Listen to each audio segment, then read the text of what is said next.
Good morning everybody and welcome to the first English Assembly of 2021. A massive well done and thank you to everybody who is still continuing to log into Spelling Shed and working so hard to learn their spelling assignments from home and in school. We have seen loads and loads of people on Spelling Shed over the past couple of weeks, and today we're going to celebrate those people who have achieved gold, silver and bronze awards. So, in bronze place this week, we have got Theo from 5PA with an absolutely massive score. So well done, Theo. It's great to see you up there and having a bronze award. In silver position, we have got Ayan in 4BT. So excellent, Ayan. Well done. But our gold award this week goes to Zane in 5PA. Well done, Zane. An absolutely massive score from you this week. So well done and keep it up. Excellent effort, everybody. Now we're going to see the best of the rest. Okay, so in 9th position, we have got Zara in 5JA. Well done. In 8th, we've got AJ in 5PA. In 7th place, we've got Eleonora in 6HR. 6th place, we've got Dylan from 3NW. 5th place, we've got Lucas in 5JA. And in 4th place, we've got Henry in 6RS. And look at those scores. They are huge. Well done, everybody. Moving on now to our class awards. Now, in our bronze award position this week, we have got 6RS. Well done, 6RS. Excellent to see so many of you logging on to that Year 6 assignment and cracking on with it. So well done. In silver award, we have got 5JA. Oh, Mr. Armour, you've been knocked off the top spot. I wonder who could have taken that gold award from you this week. It is 5PA. Well done, 5PA. Absolutely brilliant to see you riding high at the top there by a massive majority. Absolutely huge score from you this week. So well done, all members of 5PA who have been cracking on with their Spelling Shed assignments. Brilliant.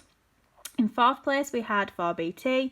5th place, 3NW. 6th place, 6HR. 7th, 2ZB. 8th place, 4JD. 9th place, 3SZ. Okay. Well done, everybody. Keep logging on and keep completing those assignments. Okay. Now, unfortunately, obviously, we can't calculate the reading scores whilst you are all at home. However, please make sure that you are reading at home at least 3 times a week, if not daily. We've also got the Reading Book Exchange that is open on a Thursday, where you can come in from home and you can exchange your reading books for another one. Please remember to bring the book back into school with you that you have previously borrowed in order for us to change it. Everybody who is at school in the key worker groups, you will have the opportunity to change your reading books once a week on the day that you usually change your reading books. Okay, so make sure you are reading at home, read books that you enjoy reading, and really take the opportunity whilst we're in lockdown to read as much as you possibly can. Okay.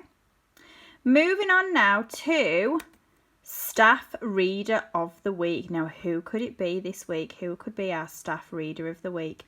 You need to make sure you are asking your teaching staff in your classroom to send in their pictures of themselves reading to me. It'd be lovely to get some more pictures emailed in to me of the staff reading.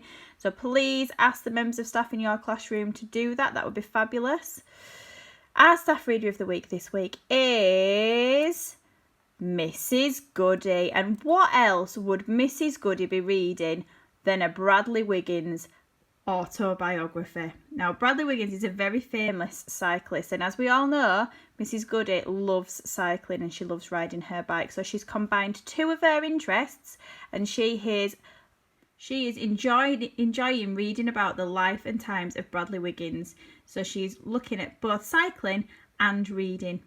Thank you very much, Mrs. Goody, and I hope you enjoyed reading your autobiography. Now, something a little bit different this week. We're not looking at a star reader. We are looking at a book called Fearless Fairy Tales, and it is by an author called Connie Hook. Now, the older members who are watching this assembly will realise that Connie Hook used to be a presenter on Blue Peter, probably about 10-15 years ago maybe. Now, Key Stage 2 were lucky enough to be part of a virtual author meet last week, and we actually went over to Connie Hook live from her house, and all of our questions that we had created were answered by Connie Hook, and it was very, very exciting. And Connie shared some of the texts that she had some of the books that she'd recently written with us, and we looked at some of these texts, and one of the ones that really got us excited in Key Stage 2 was called Fearless Fairy Tales. And it is a book where she takes traditional fairy tales and she modernises them and gets them a bit more up to date, which is why the book cover has got Fearless in almost graffiti handwriting. And she jazzes up the characters and makes them more modern. Now, we really got excited about this, especially in Year 6 when we talked about it afterwards. And so much so that I decided to order one copy of this book for every class in Key Stage 2. And these books have now arrived, and I thought it'd be really nice for me to share a little bit of this text with you all, and so that you can enjoy it as well. Now, these books are available. There are one in every classroom in Key Stage 2, and you can borrow them to take them home, or you can borrow them to read in class and enjoy them as well. Okay, so let's enjoy a little bit of an extract from Fearless Fairy Tales by Connie Hook. Okay, so we're going to start off our Connie Hook text with Sleeping Brainy. I wonder which fairy tale she is modernised here. Una was a very brainy princess. She could count to 17 million and do her 48 times table backwards. She could do it forward too, mind you, but she found that a little too easy. She knew Einstein's theory of relativity inside out and was even working on a new and improved version. To say Una was quite clever was an understatement, like saying Rapunzel's hair was quite long. The truth is, Una was a flipping genius. Una already knew exactly what she wanted to be when she grew up, and it most certainly was not a princess. She couldn't imagine who in their right mind would want to spend their days tiara shopping or leafing through Vanity Fairy Tale magazine, or cutting ribbons and declaring buildings open. What a waste of time, not to mention ribbon. No, thank you very much, she thought. Being a princess sounds absolutely rubbish. When I grow up, I'm going to be the Chancellor of the Exchequer. And he's the person in charge of all the money and sums for the whole country. Una already had much better ideas than the current Chancellor, Neville Tightwad, who kept getting all his sums wrong, leaving the country with a massive deficit, and that's when a country owes a lot of money. 20 take away 2 does not equal 90 trillion and 3, sighed Una as Mr. Tightwad announced the figures in his latest budget. But her father, the king, wouldn't hear a word of it. Being Chancellor of the Exchequer is far too difficult a job for a girl, he snapped. Princesses can't solve equations or do algebra. Tell you what, here's £1,000. Go and buy yourself a sparkly new tiara. One day, while the king was busy posing for his official royal portrait, Una sneaked into his counting house and counted all his money.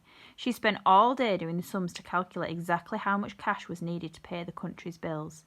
She also calculated that it took her 3 quills, 11 ink pots, and 322 sheets of paper to do these sums. But that's beside the point.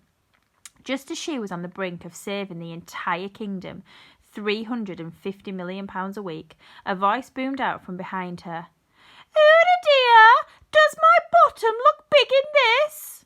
The king was standing in the doorway, clutching a rather unflattering portrait under his arm. When he saw Una's sums spread out all over the floor, his face turned so purple that Una was worried the portrait artist would have to completely redo the painting. Enough is enough, young lady, boomed the beetroot-faced king. This is a final straw. I'm hiring you a royal tutor. You are going to learn all the things that princesses ought to learn, like waving nicely and smiling and sewing and receiving floral bouquets and cutting ribbons and walking elegantly on 10-inch high heels, not doing complex calculations. But that's not fair, cried Una, tears stinging her eyes. And I'm banning counting throughout the kingdom just to make a point, declared the king. It will be high treason, punishable by 300 years in prison. So Miss Phyllis Snootvest was hired after she spotted a job advertisement for the most boring princessing tutor in the land. Every morning, afternoon and night, Miss Snootfest would force Una to do silly exercises like walking on cobbles in glass slippers, with the entire Encyclopedia Britannica balanced on her head to maintain perfect princess posture. Una didn't want to carry the books on her head. She wanted to read them, even though she had already read every volume 20 times and was currently in the middle of writing an early version of Wikipedia. Una's despair had almost reached boiling point when she conjured up a cunning plan from thin air, the way geniuses generally do. She remembered a bedtime story the king had once told her about a princess who pricked her finger on a spinning wheel and fell asleep for 100 years. She decided she would pretend to do the exact same thing during her own sewing lesson. That way, Una would be able to sneak into the counting house at night, while everyone else was asleep, and do as many sums as she liked without being sentenced to 300 years in prison. Una was delighted with her cunning plan and set about putting it into action by pinching a bottle of fake blood from the royal jester's quarters and practicing her pretend snoring. Una was all set for the big day when troubling news reached the palace. Nobody in the kingdom was able to get to sleep, no matter how hard they tried. Lying down didn't work, closing their eyes didn't work. Comfy pillows didn't make the slightest bit of difference. Everybody in the kingdom was wandering around in their pyjamas, yawning and baggy-eyed. Even Phyllis Snootfest couldn't doze off, and she usually bored herself to sleep. The king was so tired that he didn't have the energy to fathom the answer to such a complex problem. He decided to sleep on it, but of course he couldn't. Una, being a genius, took all of 3 minutes to work out what was going on. Well, 30 seconds actually, but it took her 2 minutes to sneak the bottle of fake blood back to the jester's quarters and half a minute to get the king's attention. "Daddy, I know the answer." The king rolled his baggy eyes. "Don't be ridiculous, Una. Why would a little girl know the answer to anything? Don't bother me again until I've sorted out this blasted situation," he yelled through a yawn. A day went by, and another, until eventually no one in the entire kingdom had slept for 100 days. Una was extremely tired too. She was even more tired than the time a pea rolled under her extra thick duck feather-lined memory foam mattress, causing her to toss and turn all night long. She was even more tired than the time she woke up from a nightmare in which she'd kissed her pet frog, Ribbit, and to her absolute horror he turned into a prince. But most of all, she was tired of the king not listening to her. Things in the kingdom had gone from terrible to terribler. The sleep-deprived Chancellor, Neville Tightwad, was making more mistakes than ever, and the kingdom was quickly running out of cash. The king knew it was time to sort out this insomnia-inducing situation once and for all, but maybe just after he'd had a little nap. "Oh dear," sighed the king when he remembered he couldn't nap. "I can't even manage 1 wink, never mind 40 of the blighters." The king summoned the royal astronomer to look into the stars to see if he could find the answer, but all he could find were stars. If only he'd spotted a shooting star, he could have made a wish that people would sleep again. But alas, he did not. Useless. Okay then, so the Year 5 vote for next week is between these two books. We have got The Nowhere Emporium and Boy in the Tower. Okay, now, The Nowhere Emporium was the winner of the Blue Peter Best Story Award 2016 and the Scottish Children's Book Award 2016 and the North East Book Award 2015. So when the mysterious Nowhere Emporium arrives in Glasgow, orphan Daniel Holmes stumbles across it quite by accident. Before long, the shop from nowhere and its owner, Mr. Silver, draw Daniel into a breathtaking world of magic and enchantment. Recruited as Mr. Silver's apprentice, Daniel learns the secrets of the Emporium's vast labyrinth of passageways and rooms. Rooms that contain wonders beyond anything Daniel has ever imagined. But when Mr. Silver disappears and a shadow from the past threatens everything, the Emporium and its wonders begin to crumble. Can Daniel save his home and his new friends before the Nowhere Emporium is destroyed forever? Ross Mackenzie unleashes a riot of imagination, colour and fantasy in this astonishing adventure. Perfect for fans of Philip Pullman, Cornelia Funk and Neil Gaiman. Okay? Or you can choose The Boy in the Tower. Aid loves living at the top of a tower block. From his window he feels like he can see the whole world stretching out beneath him. His mum doesn't really like looking outside, but it's going outside that she hates. She's happier sleeping all day inside their tower where it's safe.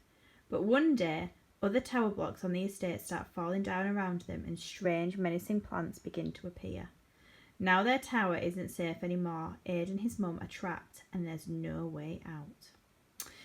So this week is going to be a little bit different for how we vote. All the key worker children who are in school, we will vote in the same way. If you vote in class, that would be brilliant. And your teachers have all got a table that they can insert the votes into. If you are at home, I am going to post a picture of these two books on Twitter, and I'm going to ask you to tweet in your comments. Or if you are in an online lesson, you can vote in your online remote lessons with the teacher who you are with. Okay? Parents, if you want to vote on Twitter as well, that is greatly welcomed. So we have got the Nowhere Emporium or Boy in the Tower, and our team in Year 5 are really looking forward to acting this out for you next week. Okay, thank you very much everybody. Have a good week. Remember, keep reading and keep going on Spelling Shed. Thank you very much.